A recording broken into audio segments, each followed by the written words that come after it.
more and more people signing, problems with the Air Force, pilots now refusing to serve. They're being asked to conduct operations inside of the Gaza Strip. Every operation now has to be authorized by the commander to show that they're, very, keen on human life and human loss in Gaza. But still, despite that, some of the pilots are saying, I'm attacking a place. And then when I go and see the news, civilians are being killed and they're facing more and more trouble, apart from the actual signatories that they're getting with these petitions, growing petitions over 150,000. But now there are more calls for action on the ground. With a statement coming from the previous head of the Shin-Bet, a black flag has been raised. Nonviolent civil disobedience is our duty. He is outright calling for total disobedience without violence. A non-violent disobedience, that means shutting down the markets, refusing to go to work, shutting down essential industries inside of the country. This is in line with previous statements coming from the main business bodies inside of the state of Israel, and more calls to protest and more calls to take action against the country, not just coming from a man like Ayalon, but coming from political leaders too, some in the Israeli opposition. And by the way, Ayalon was the same man who previously said before that if he were a Palestinian, he would have fought Israel to protect his land and to liberate his land. This is an Israeli head of the Shin-Bet. Like many statements their leaders had, if I were a Palestinian, I would have been fighting. I would have been in a Palestinian resistance group. Who is saying that? Israeli members of the Shin-Bet, leaders, previous chief of the Shin-Bet. This is showing you the level that the chaos is getting internally inside of Israel. And people like Ayalon, they have their weight. They have their weight inside of the state of Israel. And it's not only him, by the way. The previous Israeli IDF chief of staff, Dan Halutz, he also participated in a protest. And he made some very interesting statements too. He said that, Benjamin Netanyahu is taking the country to oblivion, basically, is leading the country towards more and more chaos. And the Israelis, they need to continue. Benjamin Netanyahu, in his own words, he said, the guilty man, the convicted man, Benjamin Netanyahu, is an outright threat to the state of Israel. He is a clear, tangible, and immediate threat to the existence of the state of Israel. This is coming from the previous IDF chief of staff. He is fighting his own citizens and is allegedly collaborating with a terrorist state, according to him, Qatar. Every citizen must demand an answer to the question, is there treason within the Holy of Holies of the state of Israel? Him, alongside many other significant figures, and this is the previous chief of staff, Halutz, saying that the prime minister is a clear, immediate, and tangible threat to the state of Israel. And he's criticizing his conduct, of course, with leaks, the Qatar Gate, what they're calling in Israel, about people close to Benjamin Netanyahu dealing with Qatar and getting money from them, lobbying money through the United States. And that was an investigation that was being carried out by the current head of the Shin-Bet, Ronen Bar, who Benjamin Netanyahu is trying to sack. That's why he has it in for him, by the way, because he was carrying out this investigation, an investigation in the Israeli police that is under the authority of Itamar Ben-Gvir. That's why they want him out so bad. Which leads me to the following thing. Now, a Hamas delegation went to Cairo. Yesterday, I spoke about the fact that Israel is desperate for a ceasefire, but a ceasefire that suits it. Not a full-blown ceasefire. A ceasefire that will give them a bit of a break for them to continue their genocide. And I also gave you some statements coming from the leaders of Hamas, some senior figures in Hamas, saying that now it's all or nothing, either an all-out deal or nothing. We're not getting into phases again. That's it. Clearly, Israel they broke the initial temporary ceasefire, although it could have been extended. They broke the current ceasefire that was supposed to continue just after phase 1, and carried out the genocide inside of the Gaza Strip. Now, over almost 2 months, nothing is going into Gaza. He said nothing, all or nothing. We need a full ceasefire. Now, a whole delegation of Hamas is in Cairo. Usually, when the top figures of the delegation go to Cairo, that means there are advanced talks. That's not to say that a ceasefire is coming tomorrow or the day after, by the way, but I'm just telling you so you can understand. Usually in Doha, things begin with the delegation. When they come to Qatar, they try and communicate with the relevant figures inside of the Gaza Strip. And by the way, Israel has been killing those passing information for the negotiation inside of the Gaza Strip, by the way, communicating with Egypt. Why? Because they want to hinder everything. Netanyahu orders everyone who is known, or Israel knows that is communicating, to be killed. But they're still communicating somehow. And that's something that baffled Israel from a very long time ago, from the days before they targeted Yahya Sinwar. Now, if Hamas is in Egypt, that means there are advanced talks.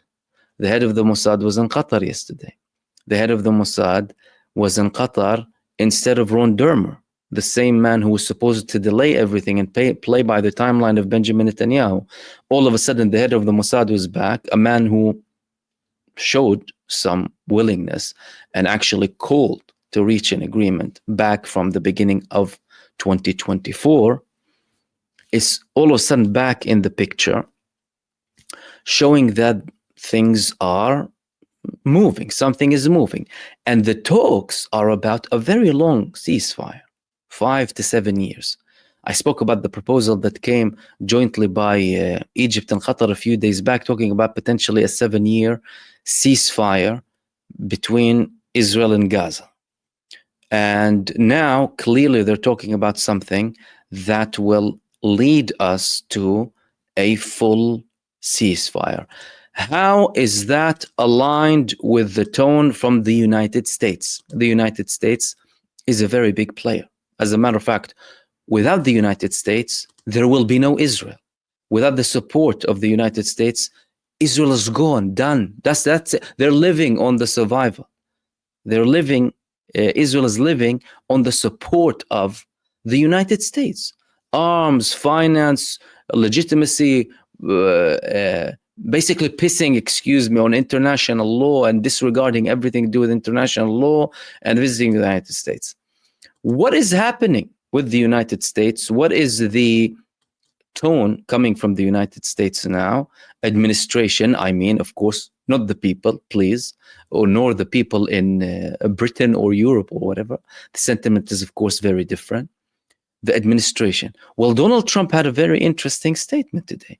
He had a conversation with Benjamin Netanyahu, and during his flight, he was asked about Gaza. And all of a sudden, he's saying, we've got to be good to Gaza, Donald Trump. And I wanted to share the video with you, and then we will talk about it in a bit more detail.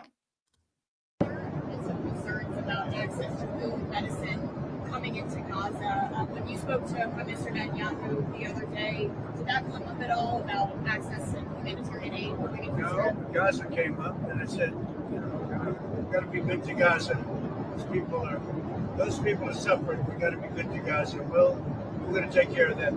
There's a very big need for medicine, food and medicine, and we're taking care of them. In terms of like opening up more access points? We're pushing people very hard. Pushing the Israelis? We are. Open up more access. Very hard to get food and medicine into Gaza. How did the Prime Minister respond to that? Well, so in that statement, but of course, because if it wasn't clear for some of you, because it was in a flight, of course, he said we've got to be good for Gaza. There's a very big need for food, and we're taking care of it. We're taking care of it, and we need to support Gaza, and these people are suffering, and we're going to take care of them. Now, he was asked about how Netanyahu responded to his statement, and he said Netanyahu felt well about it. The American president, with all of the hell statements that happened before, by the way, is all of a sudden telling reporters that we've got to be good to Gaza. What is that shift? What is happening? Okay, well, I'll tell you what's happening. So I've spoken a lot before about the fact that some of the statements that are being made by some of these leaders, including Trump, are there for a show. Part of a psychological warfare and an attempt to impose realities on the ground, in hope that the other side will submit and surrender, scaring people, trying to petrify them, and all hell will break loose, and as if they're going to nuke Gaza or whatever. But that's far from reality. And even with that, we're dealing with reports that are coming and trying to read through them, right? And usually what comes out is just the tip of the iceberg. That's very, very far from what happens behind the scenes. What happens behind the scenes is far more complicated, far bigger, far more complex, and in many cases will shock observers even in this world of politics.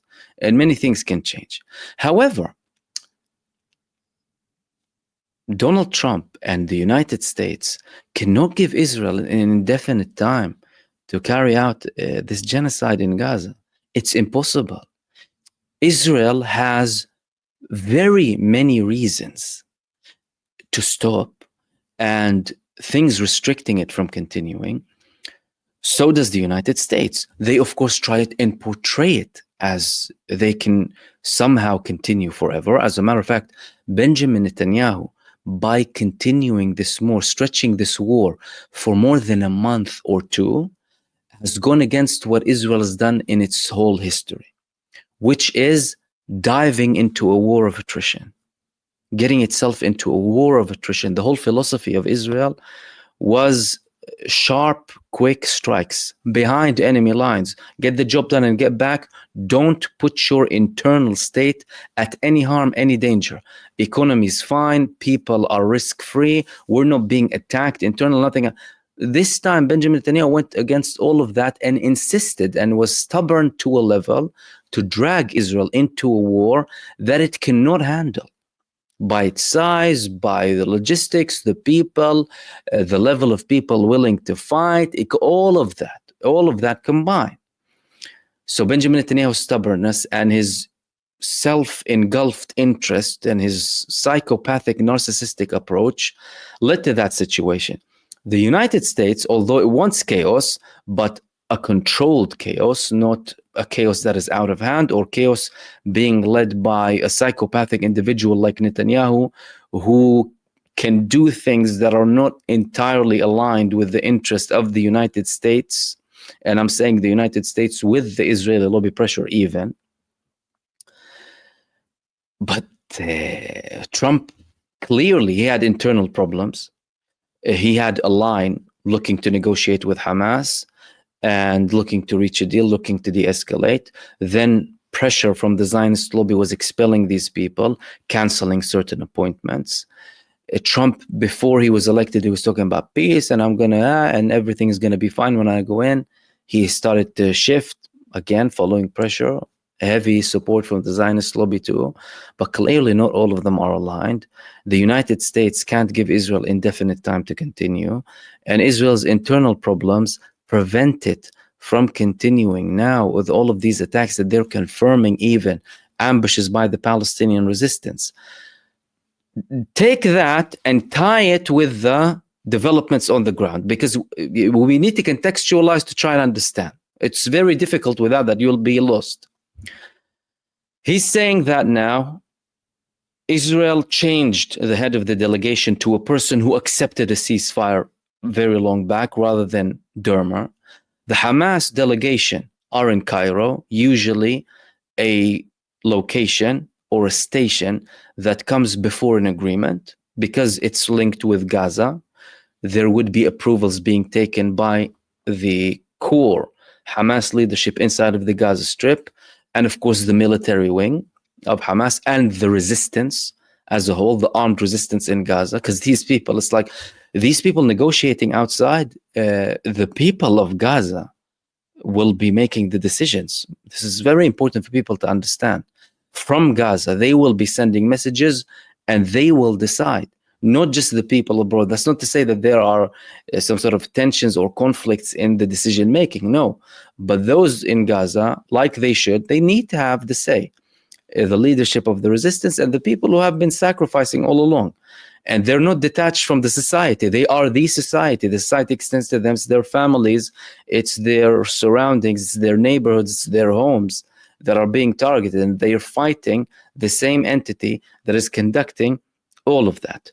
Tying all of this with the developments, with the facts that we're talking about a long ceasefire. Hamas saying no longer, no phases anymore. That's it. We're looking for only an all-out deal. This shows you that something is happening.